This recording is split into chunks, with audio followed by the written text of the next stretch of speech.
Aku minta supaya nanti di sorga aku bersamamu ya Rasul. Masuk sorga itu impian, tapi bersama Rasulullah di sorga itu jauh lebih tinggi nilainya. Itu yang diminta oleh sahabat.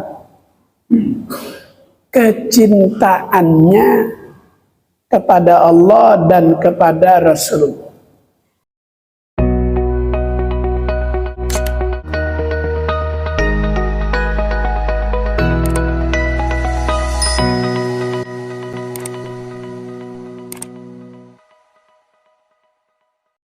Assalamualaikum warahmatullahi wabarakatuh.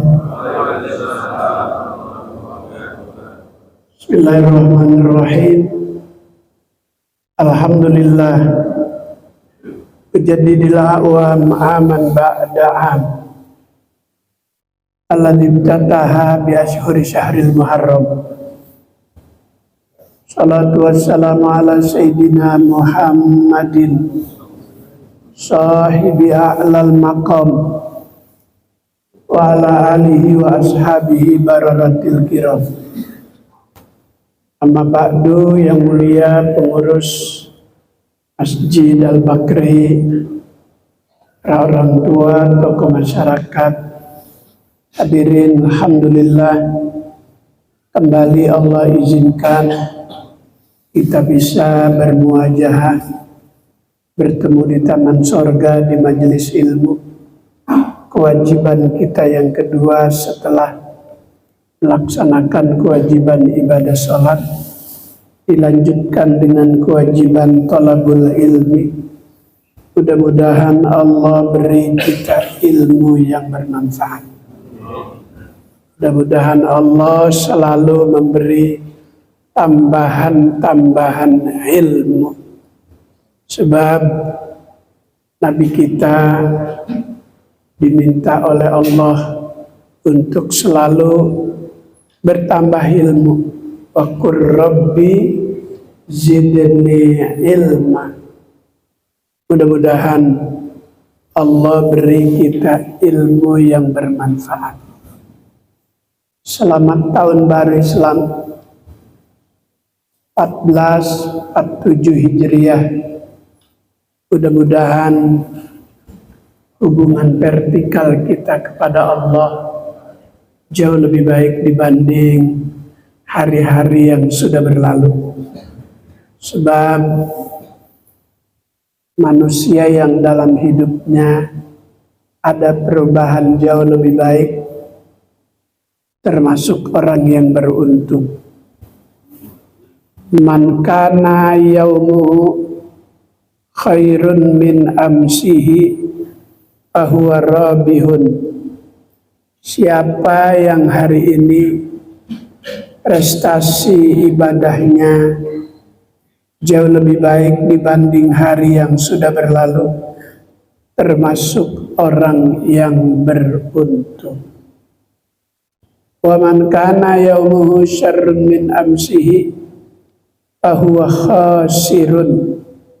Siapa yang hubungan vertikalnya kepada Allah, ibadahnya kepada Allah jauh lebih buruk dibanding hari yang sudah berlalu, fahuwa khasirun, dia termasuk orang yang rugi.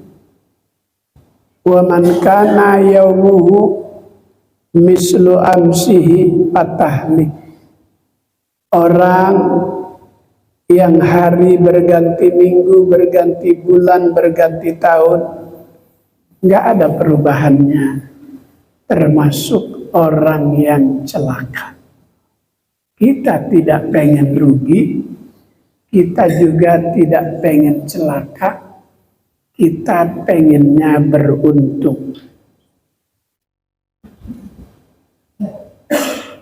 Manusia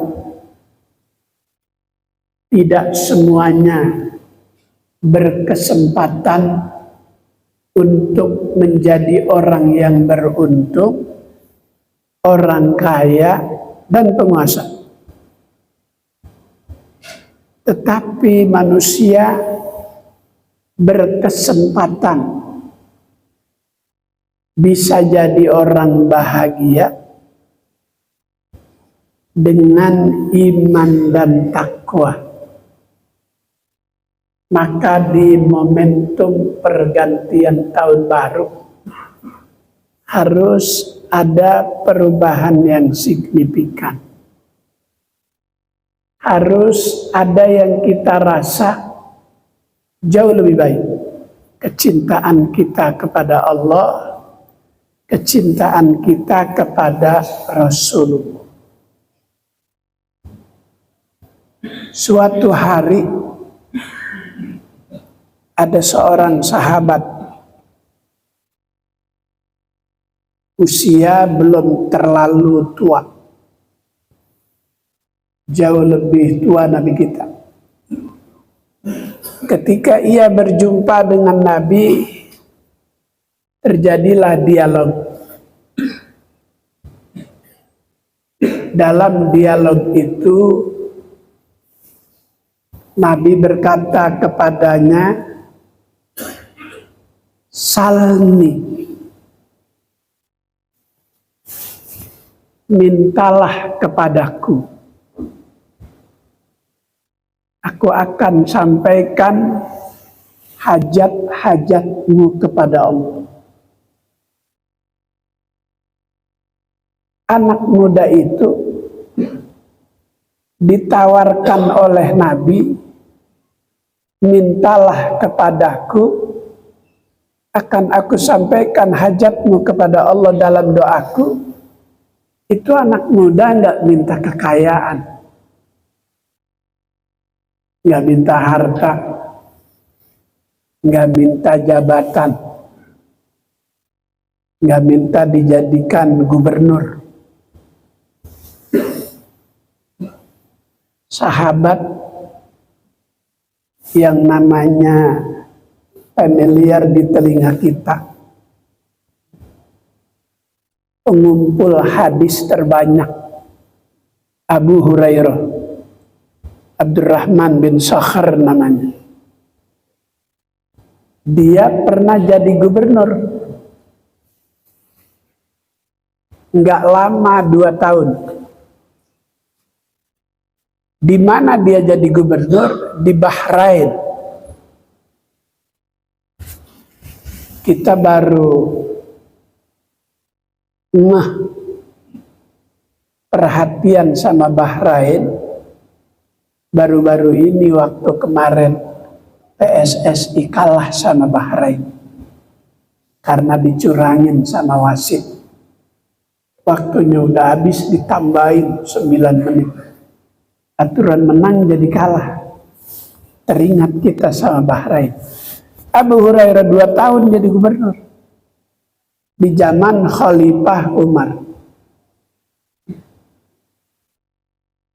Belum 1 periode diberhentikan sama Khalifah. Sebab Abu Hurairah begitu jadi gubernur, akumulasi kekayaannya semakin banyak. Dan sistem audit para pejabat pertama itu dimulai pada Khalifah Sayyidina Umar untuk menghilangkan prasangka buruk rakyat. Kamu pas jadi gubernur kok makin kaya, padahal hasil ternak ontak. Tapi untuk menutupi prasangka suudzon, Abu Hurairah disuruh berhenti dulu untuk menciptakan suasana kondusif. Itu sahabat Abu Hurairah dalam hadis yang menceritakan dialog seorang sahabat kepada Nabi diriwayatkan oleh beliau, salni, mintalah kepadaku. Itu sahabat nggak minta kekayaan, nggak minta jabatan. Dia mintanya apa? Uridu murafaqatuka fil jannah. Aku minta supaya nanti di sorga aku bersamamu ya Rasul. Masuk sorga itu impian, tapi bersama Rasulullah di sorga itu jauh lebih tinggi nilainya. Itu yang diminta oleh sahabat. Kecintaannya kepada Allah dan kepada Rasulullah. Ada lagi anak muda dari kaum Bani Salamah. Kaum Bani Salamah itu domisilinya dekat Masjid Quba. 2 kilo dari Masjid Quba. Sekarang ini kalau 2 kilo dari Masjid Quba ada ulama dari Indonesia. Banyak karyanya. Di antaranya Fawaidul Mukhtar. Ada lagi Al-Manhajus Sawi. Karya Habib Zain bin Ibrahim bin Smith. Lahir di Jakarta. Belajar di Bogor Empang sama Habib Abdullah. Sekarang menetap di Madinah dekat Masjid Quba. Al-Mu'ammar dalam ilmu hadis, jika ulama masih ada ditambahin sebutan Al-Mu'ammar, semoga panjang umur.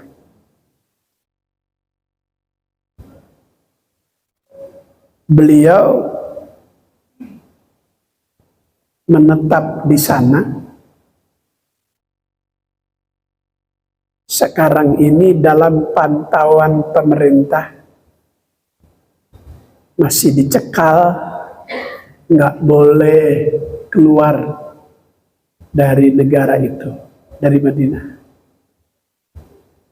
Karena paham yang diajarkan di sana, paham Ahlus Sunnah wal Jamaah, seperti kita orang Jakarta, orang Indonesia mayoritas, berbeda dengan paham kebanyakan di sana. Hadirin jamaah yang mulia, dilanjutkan oleh Nabi, izan, kalau begitu, awa ghair dzalik, ada lagi enggak permintaanmu selain itu? Kata sahabat, la, tidak, aku hanya minta jika aku diizinkan dan mendapatkan kenikmatan surga dari Allah, aku hanya minta bersamamu ya Rasul.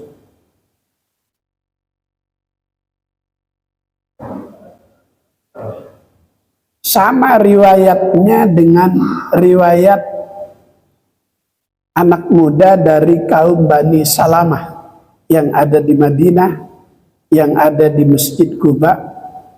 Rasulullah sedang khutbah, dia potong khutbahnya. Ya Rasul, mata sa'ah. Wahai Nabi, kapan hari kiamat? Sementara kita kalau sedang kegiatan sholat Jumat, oleh pengurus, oleh DKM, disampaikan himbauan untuk tidak berbicara saat khatib menyampaikan khutbah. Kalau berbicara, faqad laghauta, sia-sia Jumatnya.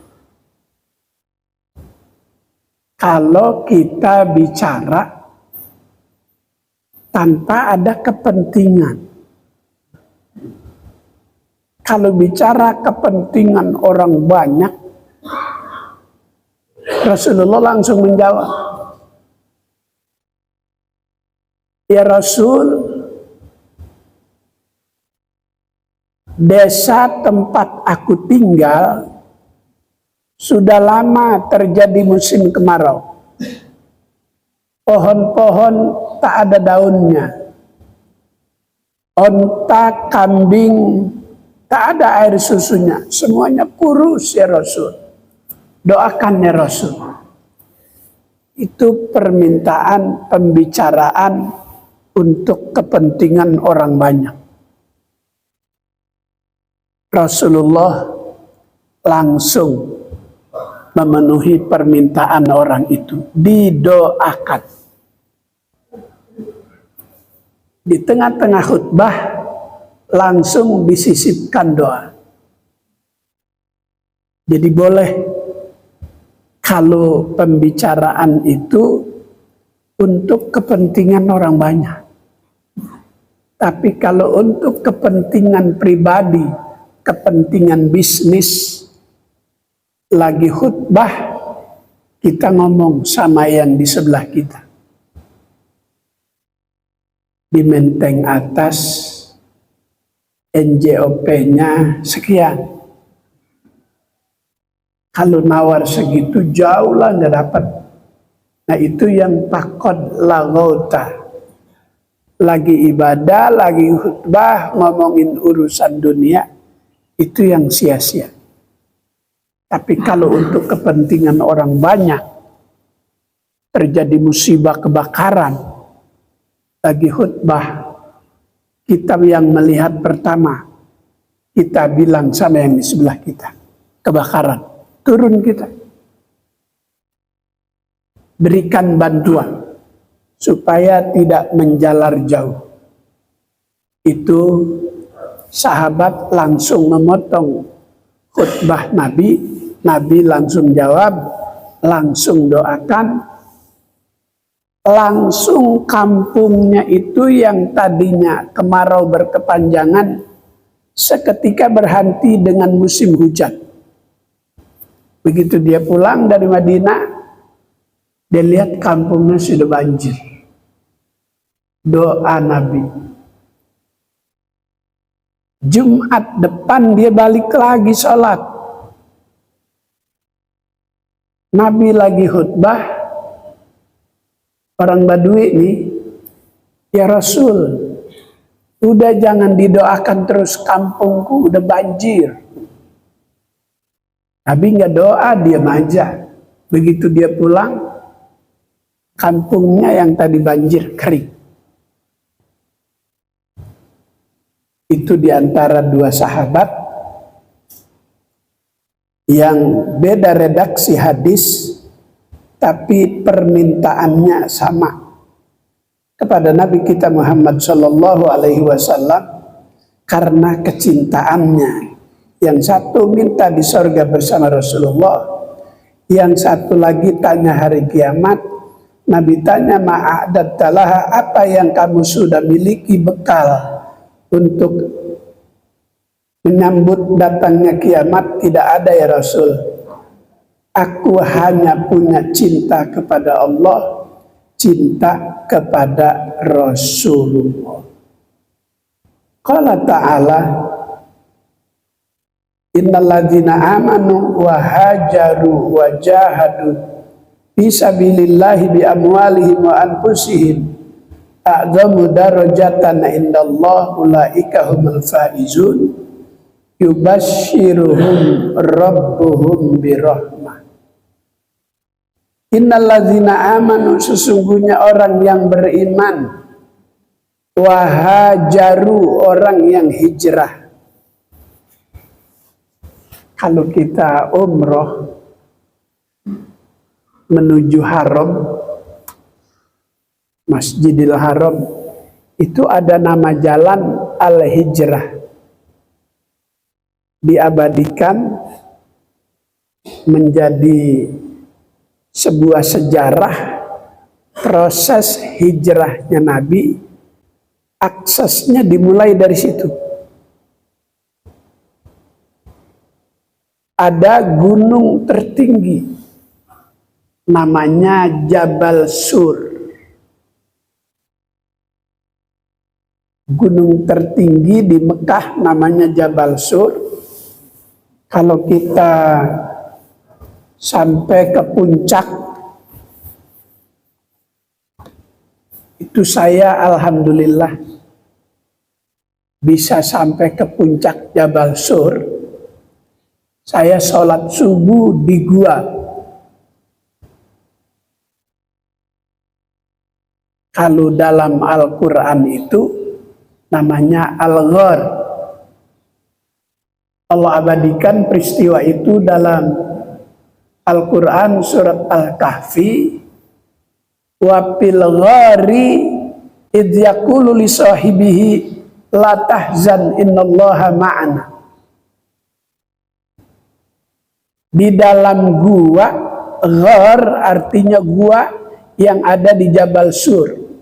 Wa fil ghari idh yaqulu li sahibihi. Nabi saat ada di dalam gua berkata kepada sahabatnya, yang dimaksud li sahibihi Abu Bakar As-Siddiq, saat menjadi teman dalam perjalanan hijrah, tersengat binatang, kesakitan, kata Nabi, la tahzan, innallaha ma'ana, jangan sedih, jangan gundah gulana, jangan takut, Allah selalu membersamai kita dalam kondisi apapun juga. Jadi di Al-Quran itu yang di dalam tanah namanya lobang. Lobang-lobang yang mengandung spiritual. Satu, itu gua yang ada di Jabal Sur. Yang kedua, sampai Allah jadikan nama surat Kahfi. Kandungan spiritual dari Ashabul Kahfi, Rabbana atina min ladunka rahmatan wa hayyi lana min amrina rasyada. Ada lagi lubang dalam panjang. Kalau di Quran itu Ukhdud, utila ashabul ukhdud,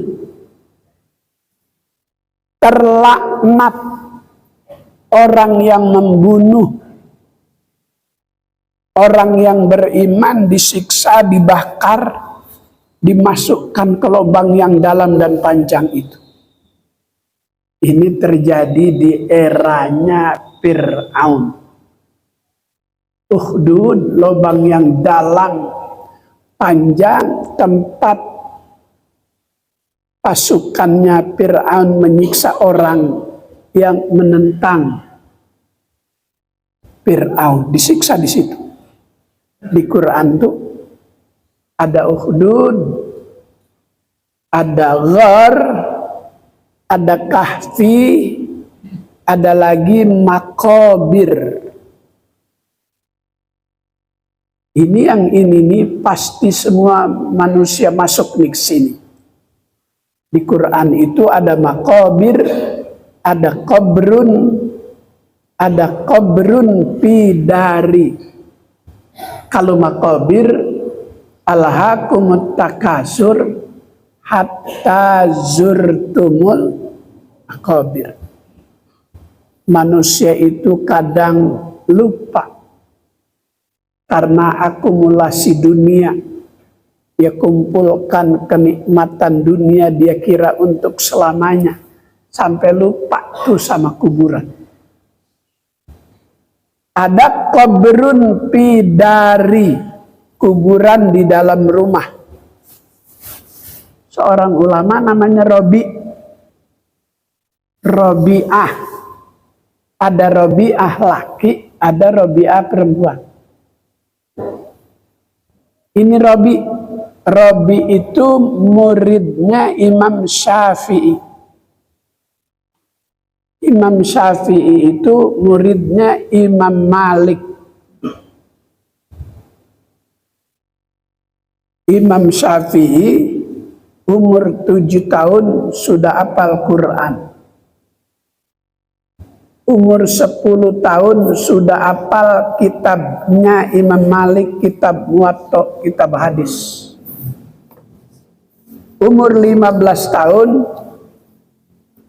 dikasih mandat, dikasih izin oleh Imam Malik, Imam Syafi'i boleh memberikan fatwa. Imam Malik punya lagi gurunya, namanya Al-Imam Ayyub As-Sikhtiyani. Ngaji cuma 2 kali. Imam Malik sama Al-Imam Ayyub. Ngaji 2 kali. Setiap kali mengikuti kajian itu Al-Imam Ayyub setiap kali nyebut nama Rasulullah menangis. Maka oleh Imam Malik dijadikan guru. Itu Imam Malik, kalau orang datang ke Madinah bertanya tentang hukum Islam melalui fikih. Guru, saya mau tanya masalah apa fikih? Silahkan. Langsung pertanyaan dijawab bla bla bla bla bla bla. Tapi kalau ada orang yang mau tanya, guru, saya mau tanya apa? Hadis Rasulullah. Tunggu sebentar. Dia masuk dulu ke dalam, dia mandi dulu, keluar sudah berpakaian rapi. Karena kekagumannya kepada Rasulullah Sallallahu Alaihi Wasallam, mengagungkan Rasulullah. Jadi Imam Syafi'i selama berada di Madinah ngaji dengan Imam Malik, dia lihat Imam Malik itu tidak pernah menggunakan alas kaki selama berada di Madinah. Imam Syafi'i nanya, guru, kenapa tak menggunakan alas kaki? Bagaimana aku mau pakai? Di bawah tanah ini ada manusia termulia, Nabi Rasul termulia. Aku tidak berani. Itu Imam Malik. Kalau mau buang air liur, kita kalau Ramadan suka banyak tuh. Itu Imam Malik kalau mau buang air liur aja saat Ramadan datang, dia keluar dulu dari Madinah. Sekarang kalau kita ke Masjid Nabawi, ada toilet sejajar dengan Raudhah, dengan makam Rasulullah. Pemerintah mempertimbangkan karena manusia cukup banyak. Kalau masih ada Imam Malik, nggak dikasih di situ.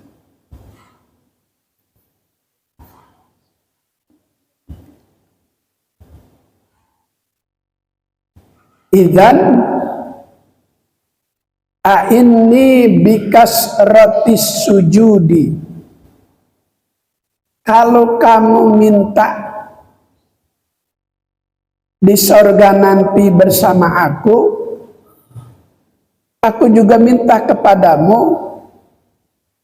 tolonglah aku dengan memperbanyak sujud. Jadi ini sahabat minta di sorga bersama Rasulullah. Untuk mencapai itu Rasulullah juga minta supaya prosesnya Allah beri kemudahan. aku minta kepadamu, perbanyak sujud. Masya Allah. Nanti di neraka itu, manusia yang masuk ke dalamnya terbakar. Kecuali anggota sujud yang tidak tersentuh api neraka. Menurut Imam Syafi'i, anggota sujud itu ada 7. Pertama, kening. Kening ini masuk di bagian wajah. Maka wajah enggak kesentuh api neraka. Yang kedua dan ketiga, telapak tangan kiri dan kanan. 4 dan 5, lutut kiri dan kanan. 6 dan 7, ujung jari kaki kiri dan kanan. Maka Imam Syafi'i, kita nih diajarkan kalau sujud, jari kaki kiri kanan itu harus nempel. Agak ditekuk sedikit. Ada juga kadang yang sujud kakinya gantung. Kalau kakinya gantung, nggak menyentuh, nggak ada di posisinya, sujudnya tidak sah, sholatnya tidak sah.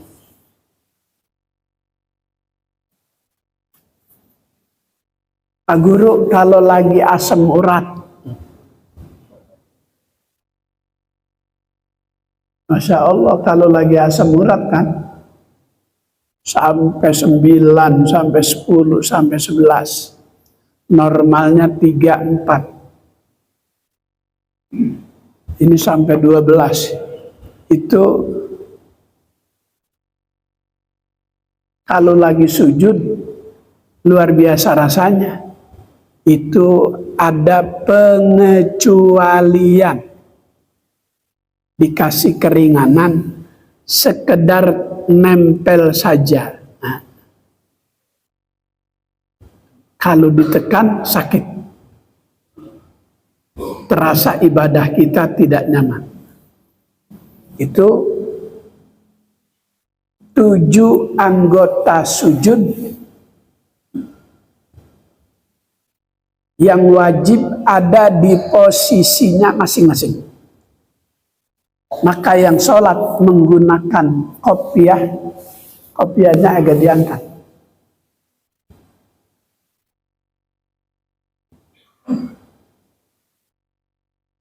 Pak Guru, itu keningnya kok setengah pecinya. Saya tadi sholatnya di kursi. Jadi untuk ruku, untuk sujud, saya belum nyaman. Jadi jahitan bekas operasi bypass.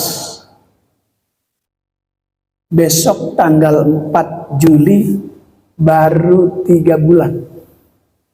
Jadi kalau ruku, kalau sujud di bekas jahitan masih terasa nyeri. Naik tangga ke sini juga masih terasa nyeri. Kata dokter, nyeri itu baru hilang 6 bulan.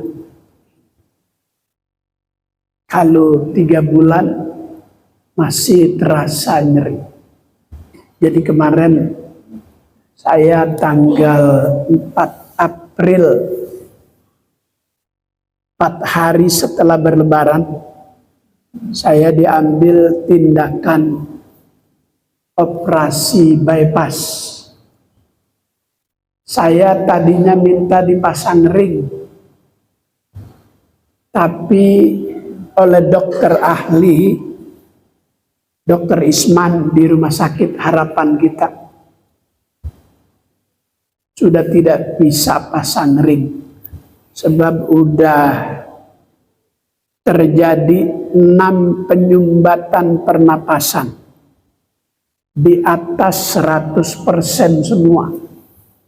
Jadi katup-katupnya itu udah tidak bergerak, sudah diam aja. Dan penyakit itu di tubuh saya katanya sudah lama. Sudah 9 tahun. Tapi kenapa bisa bertahan? Saya olahraga. Saya malam Selasa masih badminton. Tiap malam itu masih tenis meja. Jadi manfaat olahraga itu, kata Dokter Isman, dia bikin saluran baru pernapasan yang bikin bertahan kuat udah 9 tahun. Padahal saya setiap bulan check up. Cuma konsentrasi di kolesterol. Kalau saya tanya, dok, jantung saya bagaimana? Aman. Udah saya aman aja. Berani makan sate tiap malam 10 tusuk. Sop semangkok. Sama durian 5 beton. Orang dokter bilang jantung saya aman. Ceramah di Cibitung di Bekasi, tapi makan satenya di Bintaro sektor 9. Oh, itu sate terkenal, enak. Saya selalu makan di sana. Pulang umroh Ramadan, saat tawaf putaran ke-7, napas saya agak sesak. Oleh istri saya diberi bantuan dengan pukulan ringan di belakang, hilang. Sa'i lancar, pulang lancar. Malam 23 Ramadan, saya mau ceramah Qiyamul Lail jam 2 di Lab School Arif Rahman Hakim. Rupanya udah gak kuat. Di mobil tiba-tiba napas saya tidak ada. Langsung dibawa ke rumah sakit Islam. Saya sadar itu terdengar azan subuh, as-salatu khairum minan naum. Alhamdulillah. Di kateterisasi, dokter kasih tahu ada pembengkakan jantung. Jadi dirawat. Jam 2 saya izin sama dokter, pulang dulu dok sebentar. Oh nggak bisa. Saya bertanggung jawab kalau nanti terjadi apa-apa. Sebentar, nanti saya balik lagi. Mau ngapain pulang dulu sebentar? Saya mau ceramah.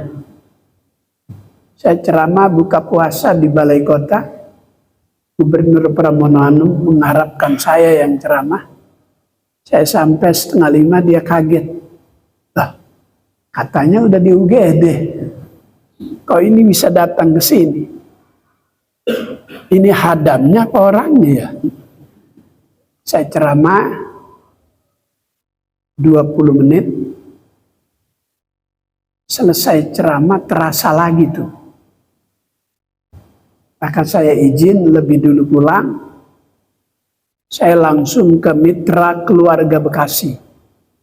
Karena Dokter Isman, dokter ahli jantung terbaik se-Asia, tugas di Mitra Bekasi. Saya ke sana, arahan beliau,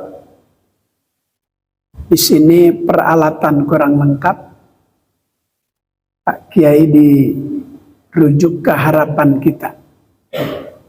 Akhirnya saya ke Harapan Kita.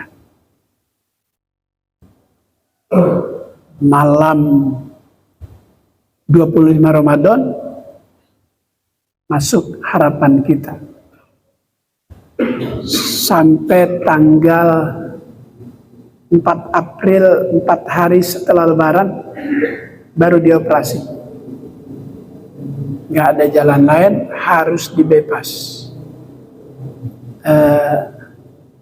Nggak ada pilihan lain, kecuali harus bebas. Ya dok, siap.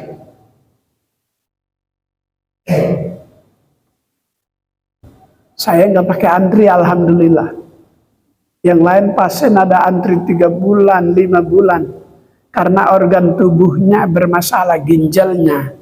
Saat mau dioperasi gulanya, darahnya naik. Saya alhamdulillah normal semua, kecuali penyumbatan itu.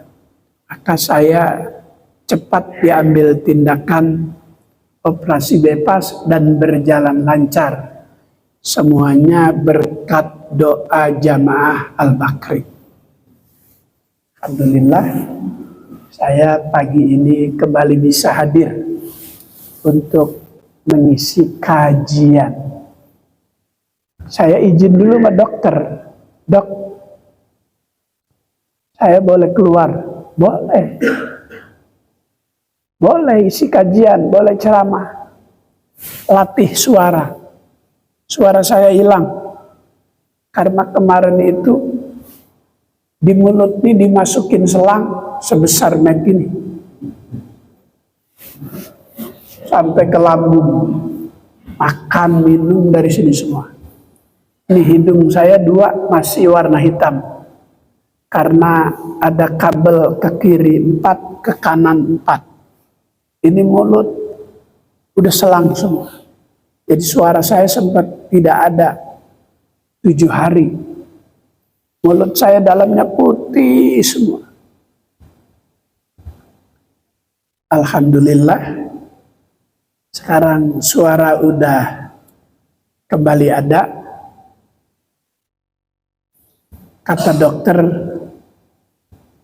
sering-sering bersuara. Suara kembali seperti dulu. Kalau capek, jangan dipaksa. Jadi saya udah capek nih, jangan dipaksa ya.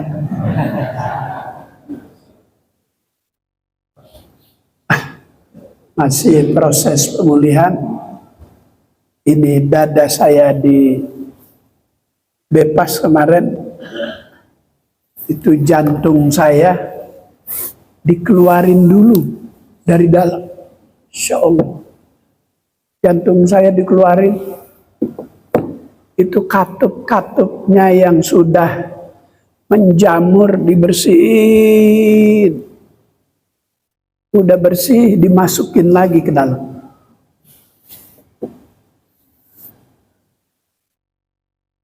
Sampai divideoin sama dokter saat diambil tindakan operasi bebas.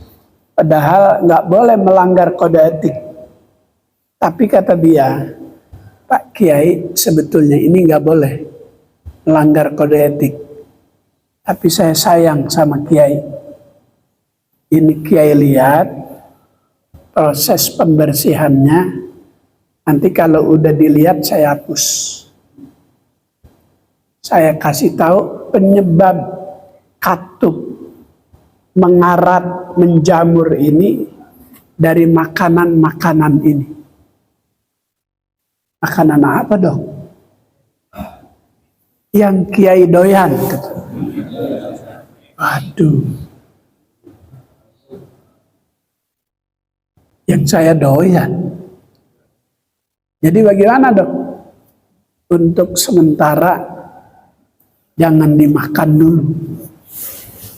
Oh, besok September udah bulan Maulid dok, saya makan lagi. Jangan. Kalau sayang diri, ditahan dulu. Saya kemarin ceramah di Sunterjaya, diuji. Selesai ceramah, di meja ini ditaruhin kembuli Uzbekistan. Masya Allah. itu kacang medenya, kismisnya lebih banyak dibanding nasinya. Paha kambingnya masih panas. Tadi saya diuji nih. Sebelahnya durian blackthorn.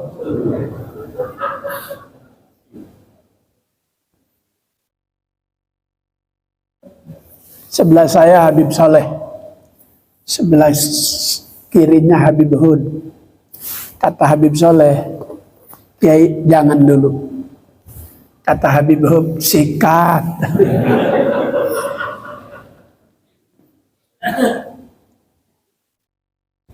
Alhamdulillah saya lulus. Saya nggak makan. Saya ingat kemarin dioperasi. Insya Allah. Bebaskan 50-50. Waktu masuk ke ruangan bedah itu, bius ini belum masuk semua. Jadi telinga saya tuh masih dengar. Ada dokter ngomong, di antara pasien-pasien yang masuk, ini 50-50 nih. Yang ini 70-30, yang ini saat jahitan terakhir nggak kuat. Saya dengar, siapa nih yang 50-50? Udah kepikiran aja. Yang saya dengar 3 yang disebut itu betul. Innalillahi yang 3 itu. Alhamdulillah. Kalau begitu bukan saya kira saya kali yang 50-50. Alhamdulillah. Berkat doa dari Masjid Al-Bakri, saya kembali bisa hadir. Mudah-mudahan semuanya sehat. Amin. Al-Fatihah. Bismillahirrahmanirrahim. Alhamdulillahirabbil alamin.